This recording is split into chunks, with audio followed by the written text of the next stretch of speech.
వెన్నుపోటు పాలన అన్న దాని మీద మన గ్రామ కమిటీల దగ్గర నుంచి మన అనుబంధ విభాగాల దగ్గర నుంచి ఇవన్నీ కూడా ప్రతి ఊర్లోనూ కూడా క్యాంపెయిన్కు పోవాల్సిన అంశాలు.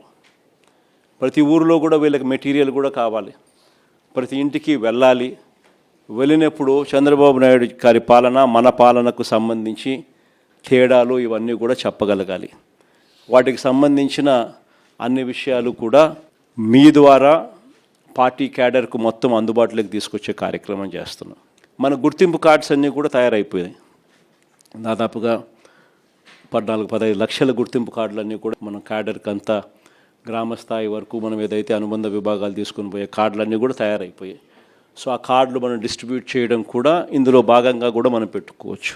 మన ప్రోగ్రాంలలో జిల్లా స్థాయి, నియోజకవర్గ స్థాయి, మండల స్థాయి 3 స్థాయిలలో మనం మీటింగ్లు ఆర్గనైజ్ చేసి ఆ 3 స్థాయిలలో మనం కార్డ్స్ డిస్ట్రిబ్యూషన్ మన కార్యకర్తలకు ఇవ్వడమే కాకుండా ఈ కంటెంట్ కూడా జిల్లా స్థాయి, నియోజకవర్గ స్థాయి, ఆయా మండల స్థాయి ఆయా మీటింగ్లలో ఒకవైపున కార్డులు మన క్యాడర్కు డిస్ట్రిబ్యూట్ చేయడం, రెండోది మెటీరియల్ కూడా ఆ క్యాడర్కు మనం డిస్ట్రిబ్యూట్ చేయడం, ఇవన్నీ కూడా కంప్లీట్ చేసుకోవచ్చు.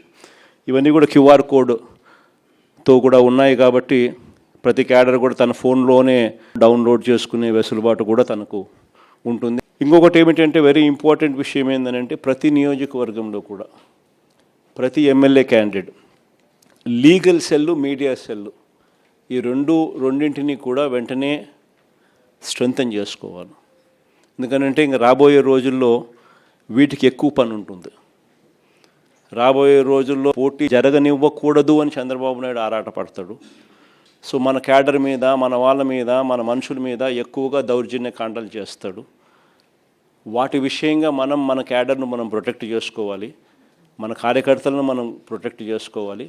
ఒకవైపున ప్రొటెక్ట్ చేసుకుంటూ మరోవైపున ప్రతి ఇంటికి కూడా చంద్రబాబు నాయుడు చేస్తూ ఉన్న పరిపాలన మీద ప్రతి ఇంటికి తీసుకొని పోతూ క్యాంపెయిన్ మెటీరియల్ కూడా తీసుకొని పోయి ప్రతి ఇంటిని అవేర్నెస్లో క్రియేట్ చేస్తూ ఉండగానే మరోవైపున మన క్యాడర్ను కూడా మనం గట్టిగా ప్రొటెక్ట్ చేసుకోవాలి అని అంటే ఖచ్చితంగా లీగల్ సెల్, మీడియా సెల్ ప్రతి నియోజకవర్గంలో స్ట్రెంథన్ కావాలి. జగన్ 2.0 సూపర్ యాప్ కూడా ఎలాగూ ఉంది. మనకు సంబంధించిన వైఎస్ఆర్సీపీ టాక్స్ కూడా ఎలాగూ అందుబాటులో ఉన్నాయి. సో వీటి ద్వారా మనం ప్రజలకు మెసేజ్ పంపించాల్సినవి, మనం మెసేజ్ పంపించాల్సినవి కూడా సోషల్ మీడియా ఆధ్వర్యంలో మనం పంపించాల్సిన కార్యక్రమాలు మనం చేయాలి. మీ నియోజకవర్గాలలో సోషల్ మీడియాకు సంబంధించి అత్యంత ప్రాధాన్యత మీరు ఇవ్వాల్సిన అవసరం కూడా ఉంది. యూట్యూబ్ ప్లాట్ఫామ్స్ అయితేనేమి, ఇన్స్టాగ్రామ్ ప్లాట్ఫామ్స్ అయితేనేమి, ట్విట్టర్ ప్లాట్ఫామ్స్ అయితేనేమి, ఈ ప్లాట్ఫామ్స్ మీదకి మన క్యాడర్ను మొత్తం తీసుకొని ఆ ప్లాట్ఫామ్స్ మీదకి తీసుకొని పోవాలి. వాళ్ళందరికీ కూడా ఆ ప్లాట్ఫామ్స్లో ఎలా అకౌంట్స్ ఓపెన్ చేయాలి, ఎలా యాక్టివేట్ చేయాలి, ఎలా నడిపించాలి అనేది కూడా మీరే శిక్షణ ఇవ్వాలి. వాటికి సంబంధించిన కూడా కార్యక్రమాలు కూడా జరగాలి. ఎందుకంటే మనం నెగిటివ్ మీడియాతో యుద్ధం చేస్తూ ఉన్నాం. ఒక ఈనాడు, ఆంధ్రజ్యోతి, TV5 ఇలాంటి దిగజారిపోయి ఉన్న వ్యవస్థలతో యుద్ధం చేస్తూ ఉన్నాం. మన క్యాడర్కు ఇటువైపున నాణ్యానికి ఇటువైపున ఏం జరుగుతూ ఉంది అనే స్టోరీ తెలియాలి అని అంటే ఇటువంటి ప్లాట్ఫామ్స్ నుంచి మనకు న్యూస్ కంటెంట్ మన వాళ్ళకి అందరికీ కూడా అందాలి. సో అవన్నీ కూడా జాగ్రత్తలు తీసుకోవాలి. మరోవైపున నియోజకవర్గంలోని సోషల్ మీడియా ఇన్ఫ్లుయెన్సర్స్ అందరితో కూడా మీరు మాట్లాడాలి. అందరినీ మీరు పోయి కలవాలి. కలిసి వాళ్ళందరినీ కూడా రిక్వెస్ట్ చేయాలి. మీ అందరితో పాటు మీకు సపోర్ట్గా వాళ్ళు నిలబడేందుకు వాళ్ళందరూ కూడా ముందుకు రావాలని అడగాలి, రిక్వెస్ట్ చేయాలి. నియోజకవర్గ స్థాయిలో ఉన్న లాయర్లను, మంచి లాయర్లను మనం ఖచ్చితంగా ఒక ప్లాట్ఫామ్ మీదకి తీసుకొని వచ్చి మన కార్యకర్తలకు అందుబాటులో ఉండే విధంగా వాళ్ళందరినీ నిలబెట్టాలి. వాళ్ళందరూ ఆటోమేటిక్లీ జిల్లాలో ఉన్న మన లీగల్ సెల్తోనూ, రాష్ట్ర స్థాయిలో ఉన్న మన లీగల్ సెల్తోనూ అనుసంధానం కావాలి. ఈ సోషల్ మీడియా కానీ, ఈ లీగల్ సెల్ కానీ ఇవన్నీ కూడా మీ దగ్గర నుంచి జిల్లా స్థాయి నుంచి రాష్ట్ర స్థాయి దాకా కూడా అన్నీ కూడా అనుసంధానమై ఒకటిగా పనిచేయాలి.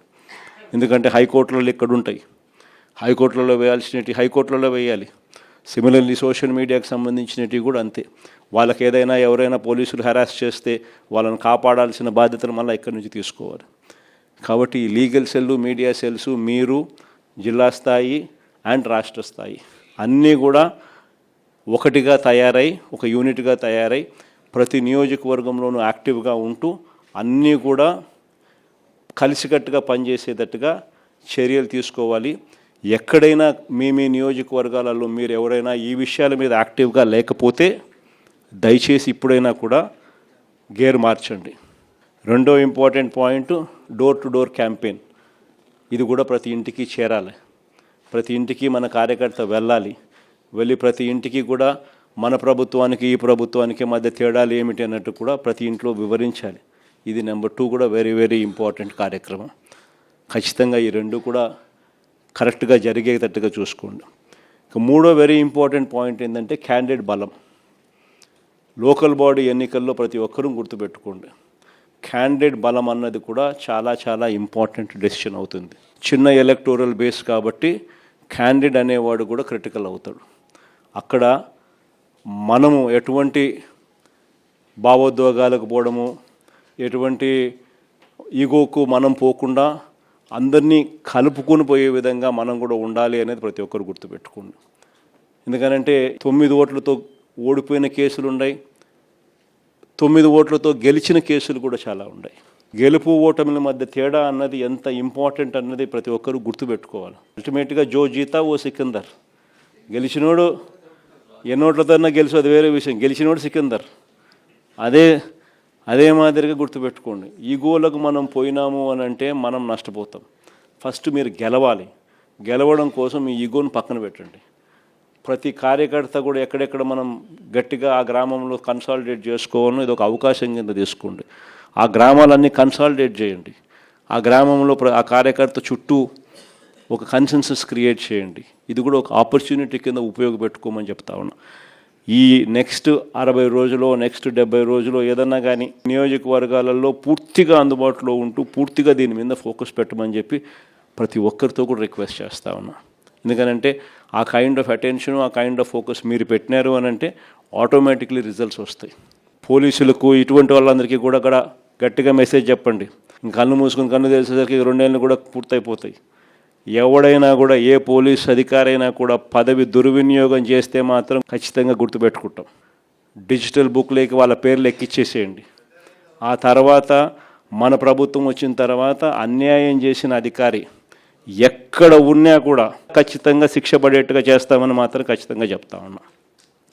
ఈ మెసేజ్ ప్రతి అన్యాయం చేసే పోలీసు వాళ్ళకు కూడా ఖచ్చితంగా పంపించద్దు. ప్రతి పోలీసు వాళ్ళకు కూడా రిక్వెస్ట్ చేయండి, అన్యాయం చేయొద్దండి, న్యాయంగా ధర్మంగా జరిగించండి. అలా కాదు మేము అన్యాయమే చేస్తాము అని అంటే మాత్రం ఇప్పుడు మీ టైం అని అనుకుంటున్నారు, వచ్చేది మా టైము. మీ 5 ఏళ్ళు అయిపోతూ ఉంది, చివరి 2 ఏళ్ళకి వచ్చేసినారు. ఆ తర్వాత కనపడేది మా 5 ఏళ్ళు కనపడతా ఉంది. అది గుర్తుపెట్టుకున్నాను మాత్రం ఖచ్చితంగా ప్రతి ఒక్కరికి చెప్పే కార్యక్రమం చెప్పండి. వాళ్ళల్లో కూడా న్యూట్రాలిటీ తీసుకొచ్చేదానికి గట్టి ప్రయత్నం చేయండి. ఆ తర్వాత కూడా వాళ్ళ న్యూట్రాలిటీ లేక రాకపోతే ఇంకా వాళ్ళ కర్మ, డిజిటల్ డైరీ లేక వాళ్ళ పేర్లు ఎక్కిచ్చేసేయండి. ఆ తర్వాత వాళ్ళకు పడే శిక్ష వాళ్ళకు పడుతుంది.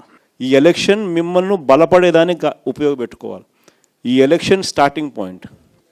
ఈ ఎలక్షన్తో మీరు క్యాడర్లోనూ ఇంకొక చోట మీరు అన్ని ఈగోస్ పక్కన పెట్టి ఒక తాటి మీదకి అందరినీ తీసుకొని వచ్చి వాళ్ళందరినీ మీరు పని చేయించుకునే విధంగా మీరు తయారు చేసుకునే ఎన్నిక అనేది గుర్తుపెట్టుకోండి. మీరు గెలవాలి అని అంటే 5 ఏళ్ళు కావాలి, పిడికిడి బిగించాలి. అన్ని ఏళ్ళు కలిస్తేనే మీరు గెలవగలుగుతారు. సో ఈ ఎలక్షన్ అనేది మిమ్మల్ని మీరు కలుపుకునే విధంగా రావాలి. ఎలక్షన్స్ పెద్ద మనిషిగా మీరు వ్యవహరించాలి. ఆ సానుకూలత మీకు రావాలి.